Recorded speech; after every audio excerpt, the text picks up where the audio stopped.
सासू माँ बदल गई।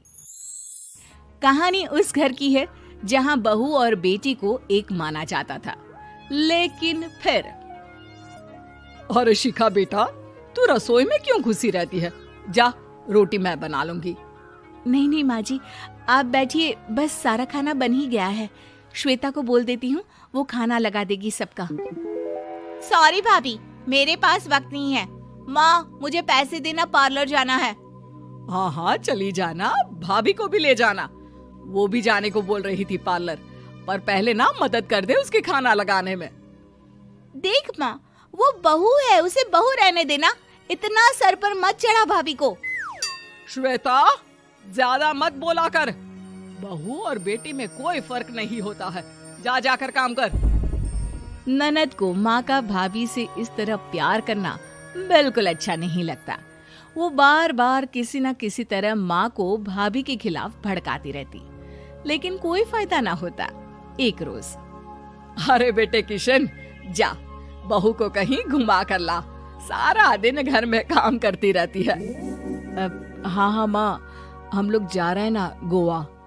अच्छा जी, भाभी ने तो हमें बताया भी नहीं।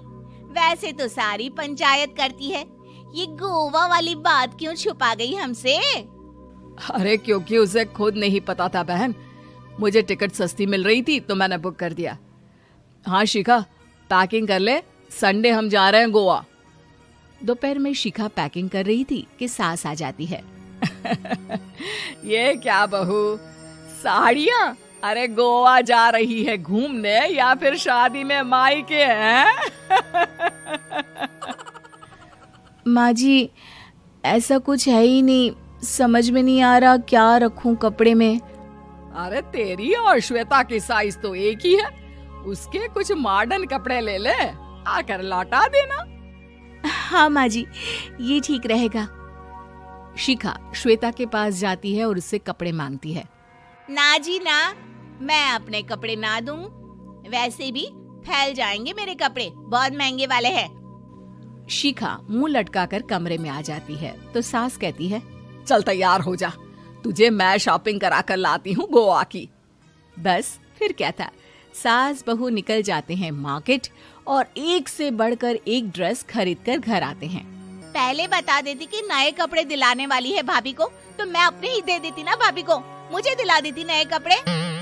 देख श्वेता, परिवार का मतलब सबके साथ रहना होता है, ना कि सिर्फ अपना सोचना। वैसे भी तुझे अच्छे संस्कार सीखने चाहिए। और रही बात कपड़ों की, तो शिखा, आज से घर पर भी तू मॉडर्न कपड़े ही पहनेगी। कोई जरूरत नहीं है ये साड़ी वाड़ी लपेटने की। अब क्या था, घर पर श्वेता और शिखा एक जैसे रहते। एक बार पड़ोसन आती है। अरे बेटा, अपनी माँ को तो बुलाना जरा, बात करनी है। शिखा सास को बताती है और रसोई में चली जाती है। ये आपकी बेटी बहुत बड़ी हो गई है, इसके लिए एक रिश्ता है, कहो तो बता दूं। ये बेटी नहीं बहू है, घर में सब एक जैसा ही रहता है। वैसे मेरी बेटी भी बड़ी हो गई है, कोई रिश्ता हो तो जरूर बताना। पड़ोसन रिश्ता लेकर उन लोगों के घर आती है। तब श्वेता की होने वाली सास कहती है, तो ये घर है, कितने मंजिल का है? और ये बहू ने आपकी क्या पहन रखा है, जीन्स टॉप? अरे भाई, साड़ी वाड़ी नहीं है क्या इसके पास? देखिए, सर्दी है तो साड़ी में बहू कैसे मैनेज करती, वैसे पहनती है साड़ी भी।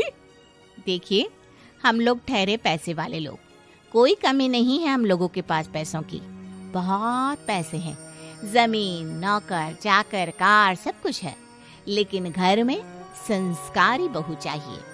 समझ रही हैं ना आप? सास कुछ कहती कि श्वेता बोल पड़ती है, हाय रे, नौकर चाकर से लेकर जमीन, कार, पैसा, हाँ हाँ, मुझे रिश्ता मंजूर है मुझे। अरे रुक जा श्वेता, मैं बात कर रही हूँ ना। देखिए, हम लोगों के घर इतनी आजादी नहीं मिलेगी। अरे हाँ कर देना माँ, हाँ कर दे जल्दी से। सास क्या करती, बेटी की शादी ऐसे घर में कर देती है जहाँ ना उनके विचार मिलते हैं और ना ही आचार।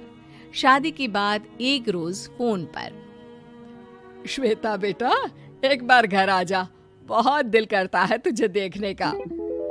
माँ वो घर पर बहुत काम होता है, कैसे आऊँ? बड़ा घर है लेकिन आने जाने वालों की लाइन ही लगी रहती है।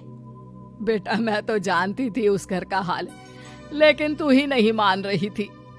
माँ देख, हर घर का यही हाल है। तेरी बेटी को यहाँ घूंघट हटाने की परमिशन नहीं है और एक तरफ भाभी स्कर्ट पहनकर घूम रही है।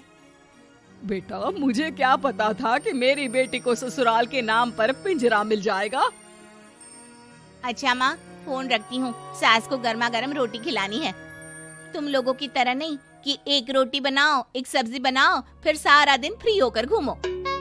सास फोन तो रख देती है, लेकिन सोच में पड़ जाती है कि एक तरफ बेटी जिसे कोई आजादी नहीं, वहीं दूसरी तरफ बहू जिसे देखकर लगता ही नहीं कि उसकी शादी भी हुई है। अगले रोज। शिखा, अरे ओ शिखा। हाँ माँ, क्या हुआ? कुछ चाहिए आपको? मैं जिम जा रही थी। जिम के कपड़ों में बहू को देखकर सास को घूंघट में अपनी बेटी का ख्याल आता है। देख बहू, घर में बहू की तरह रहा कर। इतने टाइट कपड़े पहनकर जिम जाना पसंद नहीं मुझे। जा जाकर रोटी बना। रोटी? माँ अभी तो शाम की 6 बजे हैं, इस वक्त रोटी? अब क्या मेरे खाने पीने पर भी पहरा है? अरे जब मर्जी तब मैं अपने घर में खा भी नहीं सकती क्या? बहू को अजीब लगता है। वो समझ नहीं पाती कि जो सास कल तक इतनी सपोर्टिव थी, उन्हें अचानक से क्या हो गया। वो किचन में जाती है, गरम रोटी के साथ 2 तरह की सब्जी, रायता, सलाद सब लेकर सास के पास आती है। माँ जी, खाना। इतना सारा खाना? राक्षस समझा है क्या मुझे? रोटी मांगी थी मैंने गर्मा गर्म बस। पर माँ जी, रोटी खाती किससे आप? सब्जी तो बनानी थी ना। अरे भूख मर गई मेरी तेरी बहस से। जा जाकर काम कर, अंदर पूरी रसोई साफ कर। बहू अंदर चली जाती है।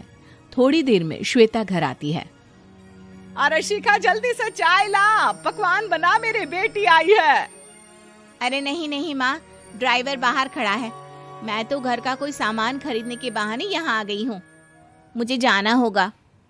अरे बेटा, पर कितने दिनों बाद देख रही हूँ तुझे, रहने आ जाना 2-4 दिन के लिए। आ जाऊंगी माँ, जब मेरी सास मरेगी तब। मैं तो रोज मन्नत मानती हूँ कि मेरी सास मर जाए तो अच्छा है। अच्छा चल, जा रही हूँ माँ। हे भगवान, कैसे कैसे दिन देखने पड़ रहे हैं मेरी बेटी को। सास अंदर जाती है, जहाँ श्वेता की जिम वाली सहेली का फोन आया होता है। क्या बात है, आज जिम नहीं आई? अरे पता नहीं यार, आज माँ को क्या हो गया अचानक। पर खैर कोई नहीं, लगता नहीं कि मैं अब जिम आ पाऊंगी। शिखा स्पीकर पर बात कर रही थी, जिसे सास सुन रही थी। यार ये सास ना होती ही ऐसी है। मैं तो कहती हूँ बुढ़िया जल्दी मरे और तू आराम से जिए। शिखा को सहेली की बात पर गुस्सा आ जाता है। माँ के मरने की कौन सा बच्चा दुआ मांगता है मोहिनी? आगे से ऐसी बात मेरे सामने मत करना। हमारे घर की शोभा ही माँ है। क्या हुआ जो थोड़ी सख्ती दिखा रही है? उसमें भी कोई ना कोई उनकी भलाई ही होगी। मैं तो कहती हूँ भगवान मेरे जैसी सास सबको दे, जो सिर्फ माँ की तरह है।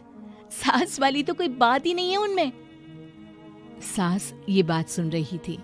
उनकी आंख में आंसू आ जाते हैं कि क्यों वो बेटी की किस्मत में बहू को भी भागीदार बना रही थी। शिखा, अरे ओ शिखा, क्या हो गया? जिम नहीं जाना क्या?